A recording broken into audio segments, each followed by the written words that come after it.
प्रिय साधकों, मेरे प्रिय शिष्यों, अभी हमने होली पर्व संपन्न किया और होली के दूसरे दिन मैंने आपको एक स्पीच भेजा कि आप एकाग्रता कैसे प्राप्त करें। इसके लिए मंत्र जप की शक्ति आवश्यक है। अपनी सारी शक्तियों को एकाग्र करना है और इसका मूल भी शक्ति ही है। आज इसी संबंध में मैं आपसे चर्चा करूंगा कि अपने जीवन को बदलने के लिए, उसमें श्रेष्ठता के लिए निरंतर शक्ति का सही दिशा में प्रयोग और उपयोग आवश्यक है। सरल बाता रूप में मैं समझाऊं तो ये कह सकता हूं कि हमारा जीवन क्या है, एक गाड़ी, और इस जीवन में हमारी प्रतिभा है, वो इसका फ्यूल है, ईंधन है। और हमारी इच्छा शक्ति क्या है, उसका इग्निशन, चाबी हुई जिसे हम घुमाते हैं या बटन दबाते हैं और गाड़ी स्टार्ट हो जाती है। और गाड़ी को आगे बढ़ाना है तो हम क्या करते हैं, एक्सीलेटर दबाते हैं। और जो ब्रेक हैं वो बाधाएं हैं कि भाई अब गाड़ी को रोक दो, धीरे कर दो। पर सबसे इम्पोर्टेंट बात क्या है कि चालक आप स्वयं हो। आपने अपने हाथों में हैंडल पकड़ा हुआ है, स्टीयरिंग व्हील पकड़ा हुआ है। अब आप अपनी गाड़ी को किसी भी दिशा में मोड़ सकते हो, ले जा सकते हो। देखो भाई, स्पष्ट बात कहता हूं, आप अपनी जीवन की गाड़ी के चालक हो और इस जीवन को किस दिशा में ले जाना है इसका निर्णय तो आप ही लोगे ना। तो इस हेतु सबसे पहले ये विचार करना पड़ेगा कि हम इस जगत में आए क्यों हैं और हमें क्या करना है, कैसे करना है, क्यों करना है। ये सब तो चलो बाद की बातें हैं। पहले इसी बात पर विचार कर लेते हैं कि हम इस सुंदर पृथ्वी लोक पर आए किस लिए। जहाँ तक जीवन का सिद्धांत है, ये निश्चित रूप से आप जान लीजिए कि प्रत्येक जीवन कर्म के सिद्धांत पर आधारित है। हमारा पिछला कर्म ही बीज रूप में आत्मा के लिए किसी शरीर की व्यवस्था करता है और इस बीज को जीवन रूप में इस धरती पर आकर अपने कार्यों का निपटारा करना ही पड़ता है। यह सिद्ध सिद्धांत है। कार्यों का निपटारा करना ही पड़ता है, इसमें कोई किंतु परंतु नहीं है। इस कर्म के सिद्धांत से कोई नहीं बच सकता है, न देवता, न ऋषि मुनि, न मनुष्य। सृष्टि के नियमानुसार बीज रूप में हमारा कर्म ही गर्भ का आश्रय लेकर इस भूलोक पर, पृथ्वी लोक पर आता है। सीधे तो हम अवतरित होते नहीं हैं। अब ये गर्भ है, ये शक्ति रूप है। देखो, आप देवताओं की प्रतिमा होती है, वह भी गर्भगृह में स्थापित की जाती है। और इस गर्भ काल की अवधि प्रत्येक जीव के लिए अलग अलग है। मनुष्य के लिए अवधि 9 महीने की है। और सबसे विशेष बात यह है कि हम वर्ष में 4 बार शक्ति का पूजन भी 9 दिन के लिए करते हैं। विज्ञान का स्पष्ट सिद्धांत है जो आइंस्टीन ने दिया, थ्योरी ऑफ रिलेटिविटी, के समय भी सापेक्ष है। अर्थात काल इस बात पर निर्भर करता है कि हम क्या कर रहे हैं। जब ये काल चक्र घूमता है, इसलिए 9 नंबर का भी बहुत ही बड़ा संयोग है। अब सब जानते हैं कि गर्भ से जन्म लेने के बाद भी बच्चा असहाय होता है। उसे चाहिए माता का दूध, उसे चाहिए पिता का प्रेम, उस शिशु का पालन पोषण करना पड़ता है, उसका ध्यान रखना पड़ता है। केवल मनुष्य के लिए नहीं, पेड़ पौधों के लिए, जानवरों के लिए, सबके लिए यही नियम है कि जो बीज है उसका पोषण करना पड़ता है, तब उसमें वृद्धि की शक्ति आती है। तो वृद्धि के लिए क्या करें? आपके पास एक ही मार्ग है, वह है कर्म। और किसी भी कर्म को संपन्न करने के लिए क्या चाहिए? शक्ति। अब इसमें विशेष बात क्या है कि जगत है ना, माया का स्वरूप, और इस माया के खेल में हमारा कर्म एक और तो क्या है कि पूर्व जन्म के दोषों को, कर्मों को काटता है, और यही कर्म हमें इस जीवन में बांधता भी है। क्या है हमारे कर्म? आप एक शांत जल है, आप जोर से एक कंकर या पत्थर फेंको, क्या होगा? शांत जल में लहरें बनेंगी गोल गोल। तो इसका सीधा अर्थ क्या हुआ कि आपने एक क्रिया की, उस क्रिया की प्रतिक्रिया अवश्य होती है। तो हमारा जगत क्या है? क्रिया प्रतिक्रिया का खेल। इसलिए संसार में जो कुछ हो रहा है बिल्कुल सही है। कभी कभी आपको लगता है कि मेरे जीवन में कुछ भी ठीक नहीं चल रहा है, क्योंकि आपकी दृष्टि पिछले जीवन के इतिहास को, अपने जीवन के इतिहास को, अपने पिछले जीवनों को देख नहीं पाती है। इसलिए कभी आप सुखी होते हैं, कभी आप दुखी होते हैं, कर्म भी करते हैं, पर उसका कारण समझ नहीं पाते हैं कि कर्म करने से एक को तो खुशी मिल रही है और एक व्यक्ति कर्म कर रहा है और दुखी हो रहा है। बात सीधी और सरल है कि हमारे पूर्व जन्म के कर्म इस जन्म का कारण बनते हैं। अब इस कर्म सिद्धांत की व्याख्या करूं तो व्याख्या लंबी लंबी लंबी होती जाएगी, हर व्यक्ति अपना तर्क करेगा, लेकिन पीछे की ओर कोई नहीं देखता है। यदि वह अपने पूर्व जन्म की ओर देख ले, देख भी नहीं सकता है। सुंदरकांड में क्या है, एक 25वें श्लोक में दोहा लिखा है, हरि प्रेरित ते ही अवसर चले मरुत 49, अट्टहास करी गर्जा कपि बड़ी लागे आकाश। आप बहुत बुद्धिमान हो, आपको मालूम है कि मरुत हैं जो इंद्र के सौतेले भाई हैं, पर एक बात है, इन मरुत गणों का संबंध है ना वसुदेव देवकी से भी है।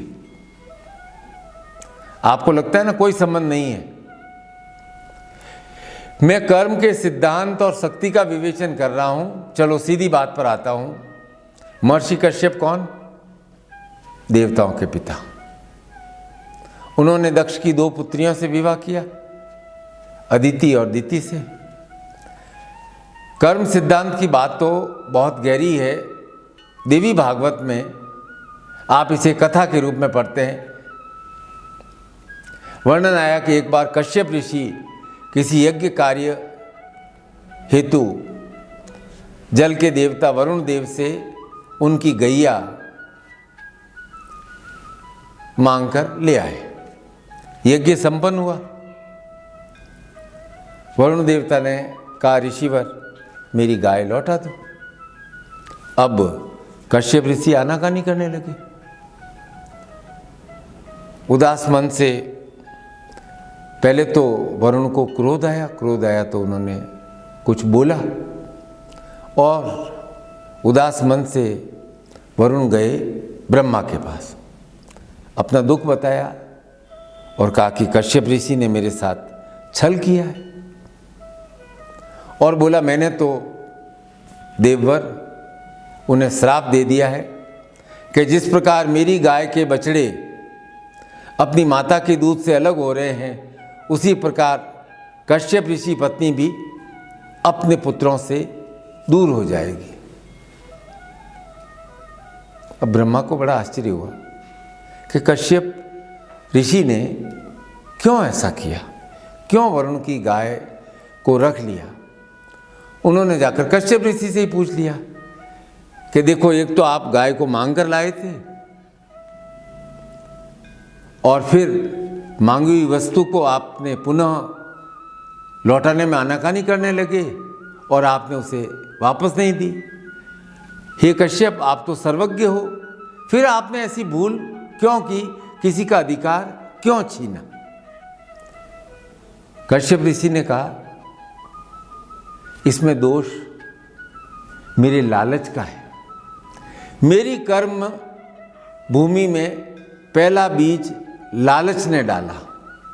क्या कहा कि मेरे कर्म की भूमि में पहला बीज लालच ने डाला और कहा कि मुझे, कश्यप ऋषि ने कहा कि मुझे वरुण देव ने जो श्राप दिया है वह श्राप मुझे स्वीकार है, लेकिन अदिति ने तो कोई भूल नहीं की थी, फिर उसे इस श्राप का भागीदार क्यों बनाया। क्योंकि वरुण देवता ने तो अदिति को भी श्राप दे दिया था जबकि उसकी कोई गलती नहीं थी। बात यह है कि अदिति का कर्म दोष का बीज अभी परिपक्व नहीं हुआ था। मैं कर्म सिद्धांत की बात कह रहा हूं कि उसका फल, उसका प्रभाव, यही बात आपको समझा रहा हूं। बहुत ध्यान से एकाग्र होकर सुनना। अदिति से कौन उत्पन्न हुआ? इंद्र, महान योद्धा। अब कश्यप ऋषि की दूसरी पत्नी दिति को भी इंद्र के समान एक पुत्र चाहिए। कश्यप ने कहा, देवी तुम व्रत करो, तप करो निर्मलता पूर्वक, और निर्मलता पूर्वक पवित्रता के साथ दिति ने कठिन व्रत का संकल्प लिया और उसके गर्भ में तेजस्वी बालक बढ़ने लगा। अब एक विचित्र बात होती है। इंद्र माता अदिति डर गई और उसने इंद्र को उकसाया, उसे डराया कि देख मेरे पुत्र, तू सावधान हो जा, तेरा शत्रु उत्पन्न हो रहा है। तुम अपने सिंहासन पर एकाधिकार चाहते हो तो तुम ऐसा करो, गर्भ में ही उस बालक को मार दो। सोचने वाली बात। इंद्र भी उस उकसावे में आ गए और उसने छल से अपनी ही विमाता दिति के गर्भ में प्रवेश कर उस तेजस्वी बालक को 7 भागों में काट डाला। बालक चित्कार कर उठा।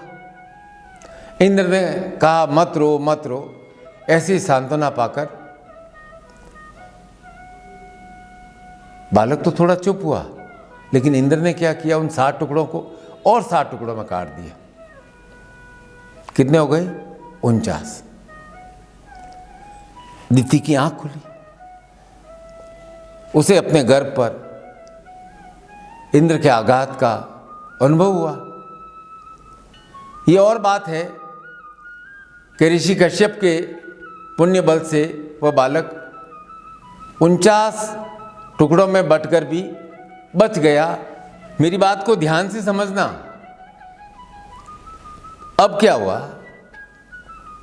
दिति ने इंद्र माता अदिति को श्राप दे दिया कि तुम इस पृथ्वी लोक पर जन्म लोगी और जन्म लेते ही तुम्हारे बालक तुम्हारे सामने ही मार दिए जाएंगे।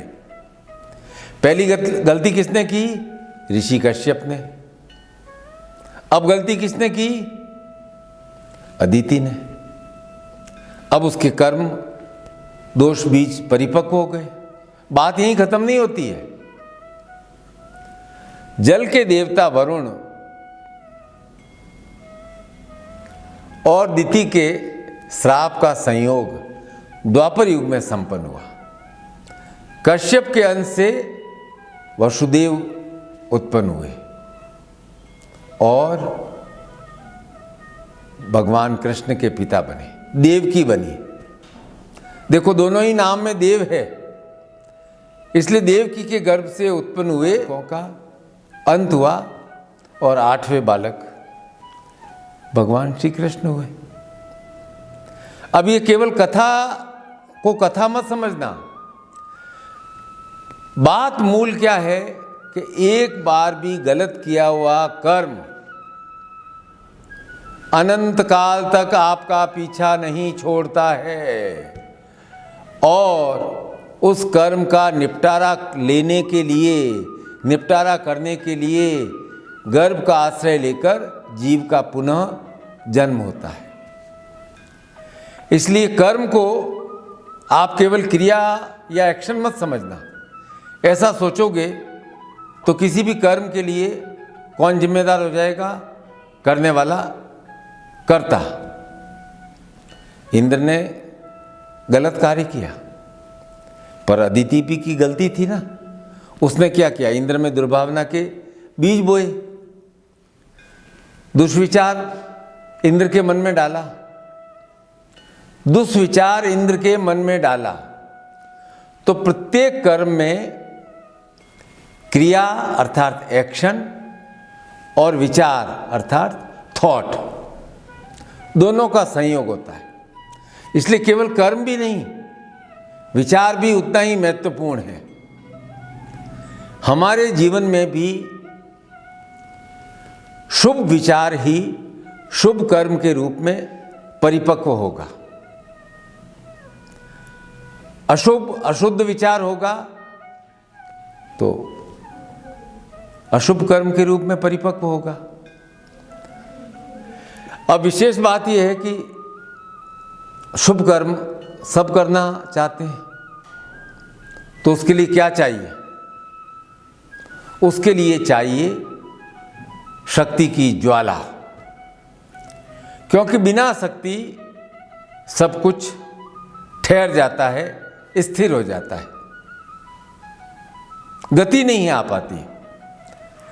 आप कर्म को तीव्रता के साथ संपन्न करना चाहते हैं तो उसके लिए आपके भीतर शक्ति का उतना ही प्रचंड प्रवाह होना आवश्यक है। और याद रखना, केवल विचार से काम नहीं चलेगा और केवल एक्शन अर्थात क्रिया से भी काम नहीं चलेगा। दोनों का सहयोग, विचार का और कर्म का, किसी भी कार्य को पूरा करने के लिए, सिद्धि को प्राप्त करने के लिए चाहिए ही चाहिए। और उसके लिए हमें क्या चाहिए? शक्ति का प्रचंड प्रवाह, अविरल प्रवाह। और शक्ति का घोरतम स्वरूप क्या है? कि काल रात्रि। इस रूप में शक्ति एकदम तीव्र ज्वाला से युक्त है, विकराल है, कठोर कटु हंसी है, बाल बिखरे हैं, देखते ही भय लगता है। पर शक्ति के साधकों ये बात याद रखो कि शक्ति का यह विकट स्वरूप कर्ता को भयभीत करने के लिए नहीं है, साधक को भयभीत करने के लिए नहीं है, यह तो बाधाओं के स्तंभन के लिए है। शक्ति का स्वरूप क्या है? विशुद्ध स्वरूप, ज्वाला। हिमाचल में तो ज्वाला देवी जी का एक मंदिर है जहाँ सैकड़ों वर्षों से अग्नि ज्वाला अपने आप जल रही है। अब हर कोई चाहता है कि हमारे भीतर भी शक्ति की ज्वाला हो, तो इसके लिए साधना आवश्यक है, तीव्र मंत्र जप आवश्यक है, कर्म आवश्यक है, विचार आवश्यक है। त्रिशक्ति का तीव्रतम मंत्र क्या है? क्रीम रीम हुम, दक्षिण काली के क्रीम रीम हुम नमः। तो मंत्र साधना है, वह सिद्ध विज्ञान है। कई बार मंत्र के अंत में फट हुम, हुंकार के साथ, जोश के साथ बोला जाता है। अग्नि हवन करते हैं हम, हवन की अग्नि में स्वाहा बोले बिना हवि नहीं डली जाती है। स्वाहा क्या है? अग्निदेव की पत्नी शक्ति का एक अंश। बिना स्वाहा बोले हुए हमारे द्वारा डाली गई हमारे द्वारा डाली गई हवी देवताओं को भी नहीं मिल पाती। और हवी लेता कौन है? अग्निदेव। पर देवताओं तक पहुंचाने का कार्य कौन करता है? स्वाहा शक्ति रूप में करती है। और यह स्वाहा शक्ति भस्मीभूत करने की शक्ति है। यज्ञ के बाद बचता क्या है? राख ही बचती ना, भस्मी। कर्म बंधन को भस्म करने की शक्ति है। इसलिए श्रेष्ठ साधक मंत्र जप करते हैं, हवन भी करते हैं, यज्ञ भी करते हैं। मंत्र जप हुआ, साधना हुई, यज्ञ हुआ, ये सब क्या है? कर्म बंधन को समाप्त करने की शक्ति है। और एक विशेष बात है कि आपका हमारा प्रत्येक कर्म, मनुष्य का प्रत्येक कर्म एक दो धार वाली तलवार है। एक और तो आप क्रिया कर बंधन को काटने का प्रयास करते हैं, और दूसरी ओर विचार आपको बांधते हैं। सृष्टि का अनवरत नियम, सिद्ध नियम क्या है? क्रिया और प्रतिक्रिया, यह निरंतर चल रही है। और इसमें सबसे सशक्त कौन है? विचार। विचार में परिवर्तन केवल और केवल ईश कृपा से, इष्ट कृपा से आता है।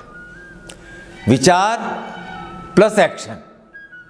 तो शक्ति ज्वालामयी है, काल रात्रि रूप में है, महागौरी रूप में करुणामयी है, सिद्धिदात्री रूप में हमें प्रदान करने वाली है। तो करुणा से पहले क्या चाहिए? ज्वाला। रामधारी सिंह दिनकर ने एक बहुत सुंदर कविता लिखी है, उसकी एक लाइन है, ध्यान से सुनना। क्षमा शोभती उस भुजंग को जिसके पास गरल हो। कह रहे भाई, उस सर्प को ही क्षमा शोभा देती है जिसके भीतर विष हो, लेकिन वह काटता नहीं हो, केवल फुफकार से ही डरा देता हो। अरे कायर, भीरू, डरा हुआ व्यक्ति क्या क्षमा प्रदान करेगा? क्या कृपा प्रदान करेगा? यही बात ललितांबा सहस्त्र नाम स्तोत्र में चौथे मंत्र में आई है कि चिदाग्नि कंड शंभूता देव कार्य संभूता। कि शक्ति देवी चिदाग्नि से देवताओं के कार्य संपादन हेतु ही, उनके प्रयोजन सिद्ध करने हेतु ही प्रकट हुई है। ललितांबा, ललिता अर्थात चंद्रमा के समान शीतल मुख वाली अग्निकुंड से उत्पन्न हो रही है। चिदाग्नि कांड संभूता। देखो भाई, देवी शब्द बना है दिव धातु से, और दिव का अर्थ क्या है? प्रकाश। और जो शक्ति का साधक है वह ज्वाला से घबराता नहीं है। उसे तो ज्वाला का अंश चाहिए। ज्वाला की चिंगारी से वह अपने भीतर की शक्ति को प्रज्वलित करता है, वह अपने भीतर की शक्ति को दिव्य करता है, अर्थात प्रकाशित करता है। सदैव याद रखना, जहां भी शक्ति होगी वहां तीव्र रूप में क्रिया अवश्य होगी, और तीव्र क्रिया का स्वरूप है काल रात्रि ज्वालामयी रूपी अग्नि। इसलिए पुराणों की कथाओं में भी ये सब बातें बहुत प्रतीक रूप में लिखी है। द्रौपदी कहाँ से उत्पन्न हुई? अग्निकुंड से। और रावण के विनाश के पश्चात सीता कहाँ चली गई? अग्नि में प्रवेश कर गई। सीता, द्रौपदी दोनों ही शक्ति स्वरूपा हैं, लक्ष्मी स्वरूपा हैं, शक्ति की कलाएं हैं। रावण के अंत के पश्चात पाप युग के समापन की घोषणा हेतु शक्ति पुनः अपने स्वरूप अग्नि में समाहित हो गई। अब द्वापर युग आया तो घनघोर कर्म के पश्चात दी गई आहुति के कारण द्रौपदी पाप के समापन हेतु अग्नि से प्रकट हुई। यह ध्रुव सत्य है कि शक्ति का उद्देश्य क्या है? कर्म बंधन को समापन करना, कर्म बंधन को काटना। और यह सारा संसार जगत कर्म के अधीन है। हर कोई कर्म बंधन से बंधा हुआ है और हर साधक शक्ति के इस स्वरूप से व्याकुल भी है। पर एक बात है, कर्म बंधन को काटने की क्षमता भी शक्ति में है। अब कर्म बंधन हमारे कट रहे हैं, इसका आभास, इसका संकेत हमें कैसे मिलेगा? इसका आभास स्पष्ट रूप से मिलेगा जब हमारी कामनाओं की पूर्ति होती है, जब हमारे जीवन में प्रसन्नता और संतोष आते हैं तो स्पष्ट होता है। और मनोकामना पूर्ति का स्वरूप है काल रात्रि। ये यज्ञ का दिवस है, ये आहुति का दिवस है, ये कालाग्नि का दिवस है, तीव्र ज्वाला का दिवस है। तो नवरात्रि के 9 दिन प्रत्येक साधक के लिए बड़े महत्वपूर्ण हैं। ये 9 दिन क्रिया, इच्छा और ज्ञान का समन्वित रूप है। ये 9 दिन, और तीनों की अधिष्ठात्री महाकाली, महालक्ष्मी, महासरस्वती, और तीनों के 3-3 स्वरूप। इसलिए इन्हें त्रिशक्ति कहा गया है। तीनों का सहयोग कामना पूर्ति के लिए आवश्यक है, हमारे जीवन के कर्म बंधनों को काटने के लिए भी आवश्यक है। पर एक बात याद रखना कि कृपा से ही कामनाएं पूर्ण होती है। जीवन में कर्म अति आवश्यक है, हर कोई करता है, लेकिन बिना कृपा के कर्म भी कुछ नहीं कर सकते। कर्म को शुद्ध करना है। कर्म को शुद्ध कैसे करें? हम विचारों के भंवर से निकलें, हमारे विचार विशुद्ध हों। आप पूजा करते हो? पूजा करते हो तो सड़े फल, पुरानी मिठाई, खंडित बेलपत्र तो नहीं चढ़ाते। तो ऐसे ही जो कर्म विचारों के भंवर से निकलकर शुद्ध नहीं हुआ है, वह कर्म क्या है? आपको माया में फंसाता हुआ केवल गोल गोल चक्कर काट रहा है। अब ये तो ऐसे ही हुआ, एक हाथ से बुनाई कर रहे हो और दूसरा हाथ उसे खोल रहा है। इसीलिए गुरु वचन है, ये गुरु वचन है कि विचारों में पवित्रता आवश्यक है। और यह पवित्रता जब मन में परमार्थ का भाव, सेवा भाव, सर्वार्थ का भाव आएगा तभी आ सकता है। स्कूल में देखा नहीं क्या लिखा रहता है? शिक्षार्थ आइए, सेवार्थ जाइए। कि शिक्षा किस लिए ग्रहण कर रहे हैं? शिक्षा करने के लिए आइए और शिक्षा पूर्ण कर सेवा के लिए इस संसार में जाइए।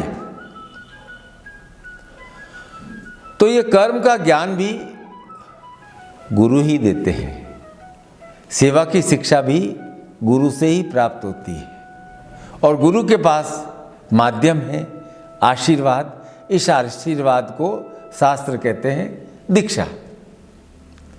गुरु ही शक्तिपात के माध्यम से साधव के विचारों में उसके दोषों को दूर करते हैं। उसके मन में तेरा मेरा, तेरा मेरा, तेरा मेरा, तेरा मेरा, तेरा मेरा उलझा हुआ है, उसमें से उसको निकालते हैं। तब शक्ति का अस्त्र साधक का शस्त्र बन जाता है। ये भावना ही एक ज्वाला है जो कर्मों का शोधन करती है। शक्ति केवल कालाग्नि नहीं है, शक्ति दया रूप भी है। शक्ति तो ममतामयी है। शक्ति का साधक अपने माँ के आंचल में, देवी का आंचल में छाया चाहता है, पर उस छाया के आश्रय में प्रवेश करने के लिए साधक को अपनी पात्रता तो बढ़ानी पड़ेगी, और पात्रता बढ़ाने का माध्यम है विशुद्ध कर्म, विशुद्ध विचार। विचार विशुद्ध हों और विचार के साथ कर्म भी शुद्ध हों, तब साधक के पास हर समय शक्ति मात्र रूप में उसके साथ रहती है, क्योंकि वह हर पल उसके भीतर की ज्वाला में घी डालकर पिघलती भी शक्ति ही है, शक्ति ही उसे पोषित करती है। जीवन में परिवर्तन शक्ति साधना ही है। कर्म बंधन को समाप्त करना ही शक्ति साधना है, और यह परिवर्तन शुभ विचार और शुभ कर्मों के साथ संयुक्त जब हो जाता है, तब शुभता की ओर वृद्धिमान होता है। आप शक्ति साधना से ऊर्ध्वगामी हो, उच्चता की ओर अग्रसर हो, निरंतर ओज हो, प्रकाश हो, ये मेरी शुभेच्छा है, शुभकामना है। नववर्ष, नवरात्रि परिवर्तनकारी हो, श्रेष्ठ के लिए आपके संकल्पों की सिद्धि हो। आपको बहुत बहुत आशीर्वाद। नवरात्रि में आनंद के साथ, संकल्प के साथ साधना अवश्य करना। बहुत बहुत आशीर्वाद।